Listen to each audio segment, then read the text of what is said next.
Good morning, and welcome to your weekly message from First Congregational Church, Milford, New Hampshire. I'm your pastor, Al Hoyt. Today is Thursday, September 19th, and I'm not here.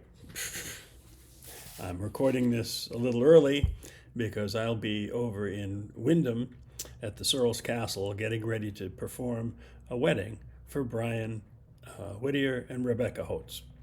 So today, and actually the rest of this weekend, this week, the church office will be closed. There is no choir rehearsal tonight. Friday, September 20th, the church office will be closed. Saturday, September 21st at 7:30 is the men's breakfast at the Masonic Hall. Sunday, September 22nd, we'll have a guest worship leader, the Reverend Dr. Alex Gondola. At 9 o'clock is our adult Bible study in the parish house. At 10 is our in-person church service, and I'm trying to block the sun here, sorry. In-person church service following the church will be coffee hour, and during coffee hour you can drop off any donations for the Laura G. Heald Savers fundraiser. So the Savers fundraiser has added a few days. Monday, September 23rd, the church office will be closed, but from 9 a.m. to 1 p.m. you can drop off your donations for the Savers fundraiser. Tuesday, September 24th, from 6:30 to 9, the Sauhegan Valley Chorus will be rehearsing in our sanctuary. And again, you can drop off your donations for the Savers fundraiser from 9 a.m. until 1 p.m. Wednesday, September 25th, from 9 to 11, the Guide and Friends will be here on the grounds. And from 9 to 1, you can drop off your donations again.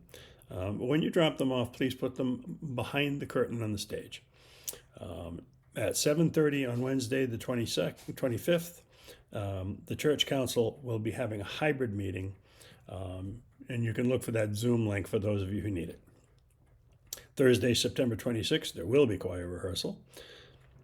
And please note, I will be on vacation from September 17th, 2 days ago, until September 25th. Contact the office if you have any questions or need pastoral care. And the church office, of course, is closed September 17th through the 23rd, so that the Whittiers can attend Brian's wedding. Coffee hour sign-ups for September through December are up and available in the parish house. Also, the sign-up for the September potluck, the theme is family favorites, is also in the parish house. Please volunteer to help out. So the Laura G. Heald fundraiser is going to be this year. They're looking for clothes, linens, textiles, small household items, books. Bring them here, and they're going to take them over to Savers, and the Savers will buy them, and what they can't use, they recycle, and that makes it much easier than running a rummage sale where whatever you don't sell, you have to deal with. Everything we take over will be taken care of. It's not too early to begin to think about the Pumpkin Festival. Pumpkin Festival will be October 11th, 12th, and 13th. Starting next week, we will have parking passes available. We will ask, please, one pass per family. If you've got multiple family members planning on coming at different times, hand the pass off to them. We just don't have enough that we can give everybody as many passes as they want. We do give a few to vendors that have been working with us for years. Plus, we have the Boy Scouts coming, and we have a bunch of other people coming, so please. I will be talking about this more between now and the Pumpkin Festival, but if you want to come and park in the church parking lot, you are going to have a pass, and we are not giving out passes on the days of the Pumpkin Festival. You can get them from the office any day of the week. You can get them on Sundays especially, but they will not be giving them out at the gate. And the police will not let you go unless you go through the barrier, unless you have a parking pass. So more about that later, but not too late to get going on. And finally, as we begin into October, it's time to start thinking about our stewardship campaign. The folks who are working on the stewardship committee have already been working on it and thinking about the theme and how we can reach everybody. So I hope that you will be considering that as well. So earlier this week, I believe it was on Monday, Kenneth Samuel, one of the still speaking writers, wrote a very interesting article, and I thought I would share it with you. Even though if you get the daily devotional, you notice the words kind of ran together. It was kind of difficult to read until you figured out what was happening. But I thought it was worthwhile hearing anyway. So here we go. Kenneth writes from Psalm 172, verses 11 through 14 and 17b from the New International Version. May all kings bow down to him and all nations serve him.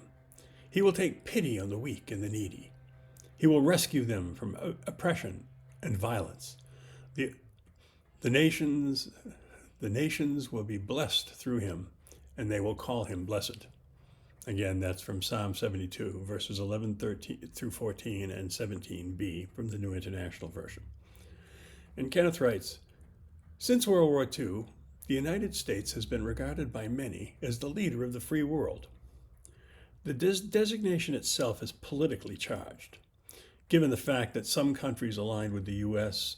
and thus considered free are actually ruled by military dictatorships.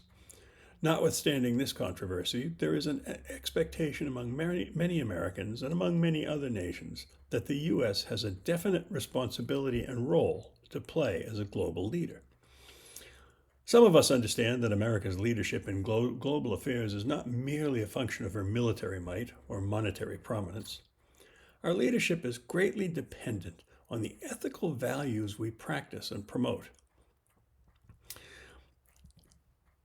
Ethical values that transcend tribe, class, color, and nationality. Some of these values are articulated in Psalm 72, where there is no mention of border walls or military buildup or nationalistic allegiance. What the psalmist advocates instead are values centered around the defense of the weak, deliverance for the oppressed, and relief for those in poverty. These are the enduring values that make America, or any nation, a city set on a hill, a candle that can't be hidden under a bushel, and the light of the world.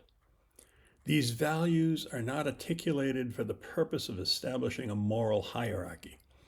They are expressed as deep needs in our common humanity, despite our national differences. William Sloane Coffin once said that before America can lead the world, she must first join the world. And Kenneth offers this prayer. Lord, make me and my country agents of your global justice. Amen. So I found that very interesting and kind of inspiring. Please join me in the Lord's Prayer. Our Father, who art in heaven, hallowed be thy name. Thy kingdom come, thy will be done on earth as it is in heaven. Give us this day our daily bread, and forgive us our trespasses, as we forgive those who trespass against us. And lead us not into temptation, but deliver us from evil. For thine is the kingdom, and the power, and the glory forever. Amen. So there's a lot going on, as is usual in a busy church. There's a lot of things going on. We're working on several fairly big projects. The solar project is still ongoing. The panels are in and things are going well. Rick Mossy and Skip have been working hard on this for quite a while. And so there's a lot going on in the church. Come on down and see what it's all about. And again, since it's good to be back in the choir, it's good to have the choir singing again. And we invite you, if you're interested, come on down and sing with us. Even just come down on a Thursday night at 7:30 and give it a try and see what it's like. One of the things that many people who come get really surprised by is how much fun we have and how much laughter there is during the course of a choir rehearsal. So you don't have to read music. You just have to have a desire to sing with other people.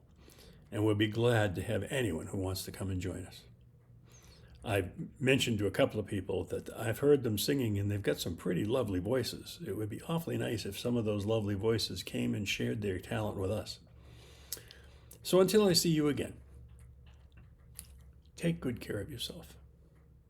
Take good care of each other. And God bless you.